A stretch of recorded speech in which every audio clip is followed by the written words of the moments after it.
यदि बांग्लादेश जैसी स्थिति आप अपने भारत में नहीं देखना चाहते, यही समय है, सही समय है। अभी नहीं तो कभी नहीं। यदि हिंदू एक आज नहीं हुआ, हिंदू एकजुट नहीं हुआ, तो वो दिन दूर नहीं जब भारत के और छत्तीसगढ़ के चौराहों चौराहों पर ऐसा जो बांग्लादेश में हुआ वो देखा ना जाए। मैं तो ये कहता हूं कि बांग्लादेश को इंडिया में मिला लो, मैं साथ हूं आपके। बांग्लादेश में राजनीतिक संकट के बीच वहां अल्पसंख्यक हिंदुओं को निशाना बनाए जाने का मुद्दा गरमाया हुआ है। भारत में इसे लेकर विरोध प्रदर्शनों का दौर जारी है।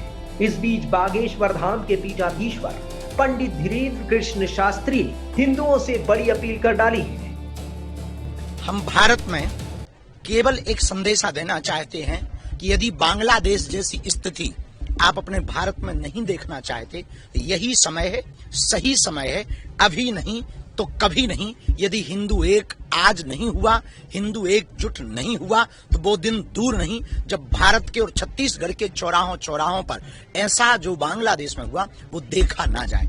कांकेर की स्थिति पर भी हम कहना चाहेंगे, जो हुआ अच्छा नहीं हुआ, पर हिंदुओं ने एकता दिखाई, उसके लिए समस्त हिंदुओं को साधुवाद, धन्यवाद। पूरे छत्तीसगढ़ में शांति हो, छत्तीसगढ़ में उन्नति हो, भारत विश्व गुरु बने। और जब तक भारत हिंदू राष्ट्र नहीं हो जाएगा, हम यात्राएं करते रहेंगे। छत्तीसगढ़ की यात्रा उधार है। बांग्लादेश में हिंदुओं को निशाना बनाए जाने पर मौलाना साजिद रशीदी ने कहा है कि भारत सरकार को चाहिए कि वो बांग्लादेश पर दबाव बनाए ताकि वहां हिंदुओं की हत्याएं रुके।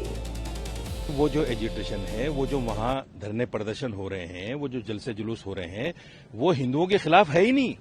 उसको आप हिंदुओं के खिलाफ बनाना क्यों चाहते हो?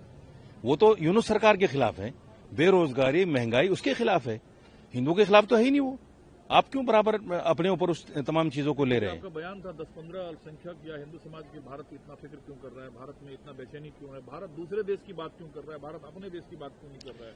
मेरे घर में 10 लोग मरे, मुझे उसका फिक्र नहीं है। आपके घर में एक आदमी मर जाए, मैं उसका फिक्र करने लगूं तो मैं अक्लमंद हूं या बेवकूफ हूं? फैसला कीजिए आप। मेरे घर में आग लगी है, मेरे घर में जय श्री राम का नारा लगाकर हत्या की जा रही है। अभी 2-4 दिन पहले एक वाल्मीकि की हत्या कर दी गई। अभी 6 दिन पहले बिहार में अथर नाम के एक लड़की की जो सब्जी वाला था, उसका धर्म पूछकर हत्या कर दी गई जय श्री राम का नारा लगाकर। आप उसको जेनोसाइड नहीं कहेंगे? सारे सवाल जायज हैं। भारत एक डेमोक्रेटिक कंट्री है, जमहूरियत है, लेकिन बांग्लादेश के बयान पर आप कायम है, ये हाँ या नहीं मैं आपको बता नहीं, बिल्कुल मैं कायम हूं, बिल्कुल मैं वो जेनोसाइड नहीं है, नहीं है, नहीं है। उसको जो लोग जेनोसाइड कहते हैं वो भारत के मुसलमानों के साथ नाइंसाफी कर रहे हैं, उनकी अनदेखी कर रहे हैं। या तो इसको भी जेनोसाइड कहिए और फिर उसको भी जेनोसाइड कहिए, ठीक है, मान लेते हैं हम। आप 50 लोगों की हत्या को जेनोसाइड नहीं कहेंगे, 10 लोगों की हत्या को, 15 लोगों की हत्या को जेनोसाइड कहेंगे। आप बचाव कर रहे हैं बांग्लादेश का? मैं बांग्लादेश का बचाव नहीं कर रहा हूं, मैं अपने लोगों की आवाज उठा रहा हूं। ये मेरा वो दर्द है जो 50 मुसलमानों को जय श्री राम का नारा लगाकर हत्या कर दी गई, और जो दाढ़ी टोपी वालों को पकड़कर ये कहते हैं वंदे मातरम बोलो, जय श्री राम का नारा लगाओ। जेनोसाइड तो जेनोसाइड है, चाहे 2 लोग हो चाहे 200 लोग हो। बांग्लादेश में जो हुआ उसकी संख्या आपको कम लग रही है? 10 तो फिर ये 50 की हत्या को जेनोसाइड क्यों नहीं कहा जा रहा है? मेरा विरोध ये है। आप 2 चीजों को जोड़ रहे हैं। आप उसको भी कहिए जेनोसाइड, इसको भी कहिए जेनोसाइड, मैं भी कहूंगा। आप इसको जेनोसाइड नहीं कह रहे हैं, उसको कह रहे हैं, कैसे मान लूं? भारत अलग जमहूरियत है, भारत में इस बात पर चर्चा होती है, बातचीत होती है। आप बांग्लादेश की सर, अगर भारत में चर्चा होती है तो यूनुस सरकार भी चर्चा कर रही है, फिर आप कौन है? यही तो मैं पूछ रहा हूँ। मैं यही तो कह रहा हूँ कि यहाँ के हिंदू कौन है? फिर सरकार टू सरकार बातें होंगी, ये फॉरेन पॉलिसी का मैटर है। सरकार उस पर दबाव डाले, सरकार उस पर उनकी हत्या के बारे में पूछे यूनुस सरकार से कि ये हो क्या रहा है। मैं और आप कौन है?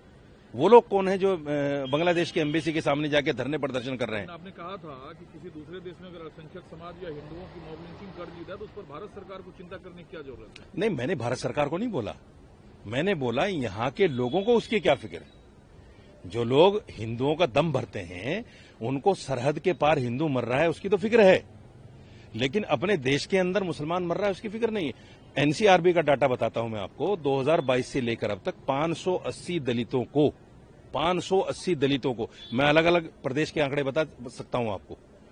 580 दलितों को मार दिया गया जय श्री राम का नारा लगाकर, 50 मुसलमानों को मार दिया गया जय श्री राम का नारा लगाकर, ये हत्या नहीं है? नहीं, मौलाना साहब, अगर दुर्भाग्यवश कुछ भारत में होता है, आप आवाज अरे उठाएं तो भाई। ठीक है। बांग्लादेश में हिंदू मारे जा रहे हैं तो विश्व हिंदू परिषद आवाज ना उठाए? सर, ये 11, 15, 20 लोग अगर मारे जा रहे हैं बांग्लादेश में, वो तो दुर्भाग्यवश है।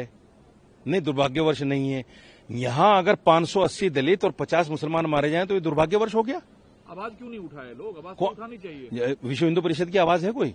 बिल्कुल है, संगठन है वो एक संगठन की, उसके किसी आदमी की आवाज बताओ जिसने मुसलमानों के खिलाफ या दलितों के खिलाफ यहां मरने पर आवाज उठाई हो। किसी एक नेता का बयान बताओ विश्व हिंदू परिषद के, किसी एक नेता का बयान बताओ आरएसएस के, बताओ आप मुझे। सैकड़ों बयान है। जब भी भारत में कुछ अघटित होता है, संगठन आवाज उठाती है। आप उठाते हैं? संगठन ये आवाज उठाता है, संगठन ये आवाज उठाता है कि भारत का हर रहने वाला हिंदू है, ये आवाज उठाता है संगठन। और ये भी कहता है कि 80% हिंदू हैं, लेकिन जब मर रहे हैं, 580 लोगों को मार दिया गया दलित होने के नाते, उस पर नहीं बोलता संगठन। बताइए, आप ऑल इंडिया इमाम संगठन के अध्यक्ष हैं, आपकी जो राय है जी, क्या आपके संगठन के सभी मौलानाओं की राय यही है, यही इत्तेफाक है जो आप कह रहे हैं कि बांग्लादेश में कुछ हो रहा है तो उसकी चिंता ना करें, हम ना करें? चिंता करें, अगर हमारे घर में अमन चैन हो, करें, चिंता करनी चाहिए। इंसानियत के नाते पूरी दुनिया में अगर कोई भी आदमी मरता है तो उसकी चिंता हर इंसान को होनी भारत की चाहिए। हालत बांग्लादेश जैसे है? भारत और बांग्लादेश की तुलना नहीं कर रहा हूं मैं। आप कह रहे हैं? मैं सिर्फ ये कह रहा हूं कि अगर वो जेनोसाइड है तो ये भी जेनोसाइड मानिए। लेकिन आप कैसे तुलना कर रहे हैं भारत तो उसको तो सरकार देखेंगी ना भाई। Who are you? आप सरकार में नहीं है। आप सरकार में आप आवाज उठाते हैं भारत में? मैं भारत की आवाज उठा रहा हूं। हाँ, उठाते हैं आप। मैं बांग्लादेश की तो नहीं उठा रहा हूं। बांग्लादेश वो भी भारत की आवाज, चाहिए वो भी भारत की आवाज उठाए। उठानी चाहिए आपको बांग्लादेश मैं की। कह रहा हूं वो भी भारत की आवाज उठाएं। सरकार देखेगी बांग्लादेश को। ये सरकार का काम है कि बांग्लादेश में क्या हो रहा है। मेरा और विश्व हिंदू परिषद का काम नहीं आप है। नहीं उठाएंगे सवाल? नहीं, मैं तो कह रहा हूं गलत है और सरकार को देखना चाहिए। तो आप नहीं उठाएंगे सवाल? मैं उठा रहा हूं। मैं कह रहा हूं कि सरकार को संज्ञान लेना चाहिए, इन सरकार के साथ बात करनी चाहिए। आप उठाएंगे नहीं उठाएंगे? मैं कह रहा हूं ना सर। नहीं उठाएंगे? अरे सर, मैं कह रहा हूं मैं कह रहा हूं कि यूनुस सरकार को क्या के साथ बैठना चाहिए, हमारी सरकार को संज्ञान लेना। और कड़े, मैं तो ये कहता हूं कि बांग्लादेश को इंडिया में मिला लो। मैं साथ हूं आपके। लेकिन मौलाना साजिद रशीदी और विश्व हिंदू परिषद सवाल नहीं उठा सकता। सर, मैं तो कह रहा हूं ना, बांग्लादेश को मिला लो और जितने हिंदू बांग्लादेश में हैं उन तमाम को हिंदुस्तान में बुला लो। कि यदि बांग्लादेश जैसी स्थिति आप अपने भारत में नहीं देखना चाहते, यही समय है, सही समय है।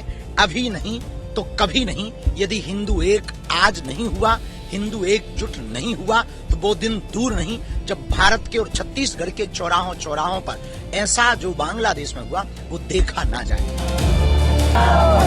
मैं तो ये कहता हूं कि बांग्लादेश को इंडिया में मिला लो। मैं साथ हूं आपके।